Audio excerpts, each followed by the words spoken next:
Hi everyone. So in this video we're going to talk about another application of trig ratios where we can actually use them to help us find the area of some triangles.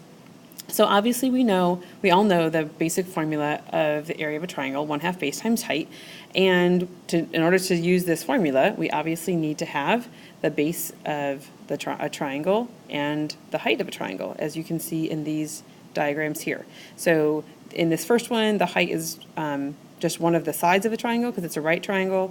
In the second one we have an acute triangle and the height is in the interior, and then in the third one, because it's an obtuse triangle, the height is on the outside in the exterior.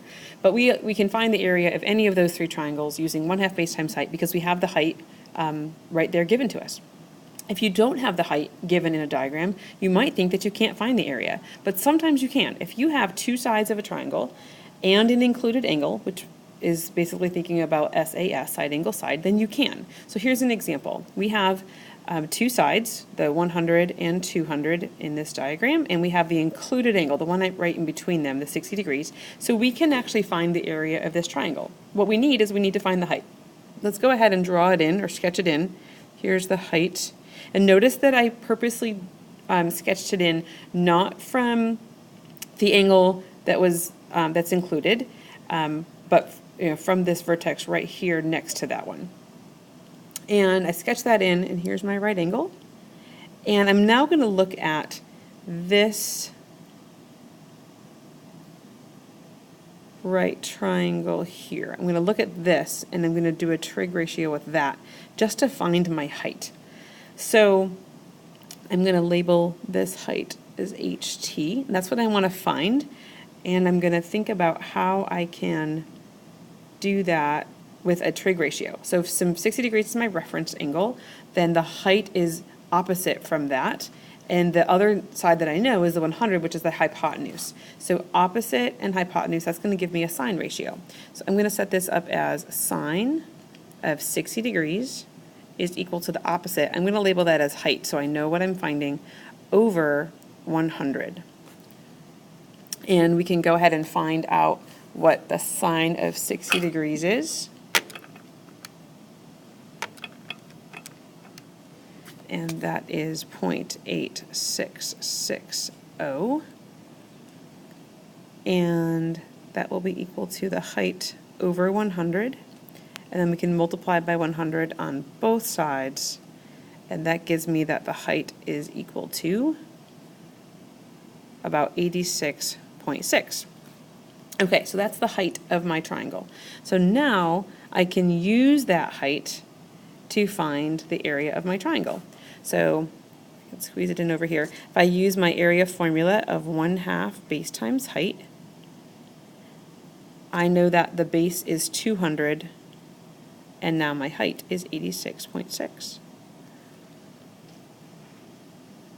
So 1/2 of 200, that's 100. 100 times 86.6, that's going to give me 8,660 as the area of my triangle. All right, let's try another one. In this triangle, we have an 87-degree angle, and we know two sides, 21 and 32. So we need to draw in, so we need to find the height in order to find the area, and we need to sketch one of those heights in. The only one we can't draw is, we're not going to draw one from this vertex, from the angle that we know. We want to draw one from one of the other vertices. And so I'm just going to choose to draw it from this one. This one's a little tough to draw, and this angle is 87 degrees. This is going to be really thin. So if that's my triangle, if that's my right angle, so again, I'm looking at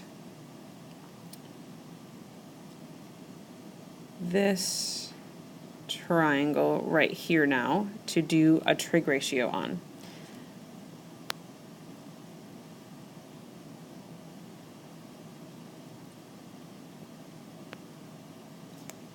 Okay, so we're looking at that 87 degrees, and remember the 87 is over here, and we want to find the opposite, which is the height, and we know the hypotenuse, which is 32. So again, it's a sine ratio of 87 degrees is going to equal the opposite, that's my height, remember this is the height right here, over the hypotenuse of 32.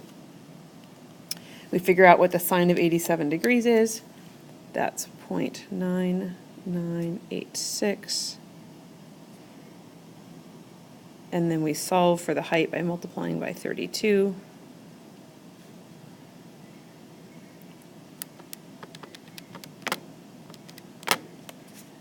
And our height in this case is 31.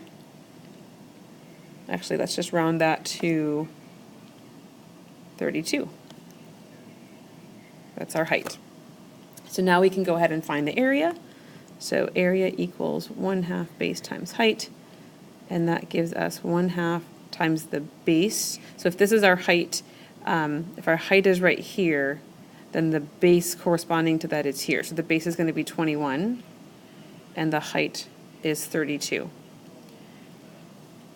So half of 32, that's 16, and 16 times 21 is 336 is our area. 336 units squared. All right, and our last one here, we're going to find the area of this parallelogram. And again, we need a height in order to be able to do that. So let's go ahead and sketch a height in, it doesn't really matter, well, yeah, let's draw it right here. That'll be the best way. And so we can see this right triangle is formed. And we're going to need to know this angle over here. Well, in a parallelogram, if this is 110 degrees, what do you remember about two consecutive sides, or two consecutive angles of a parallelogram like this? Remember, if these are parallel, and then these angles on the inside, this angle and this angle on the inside are same side interior angles, do you remember the relationship between them? And they are supplementary. So if this bottom one is 110 degrees, then the top one is 70 degrees. All right, that's what we're going to need to use. So this is the height that we're looking for. So we're going to do the sine of 70 degrees is equal to the opposite, which is my height, over the hypotenuse of that, which is 6. So the sine of 70 is 0.9397, and let's multiply both sides by 6.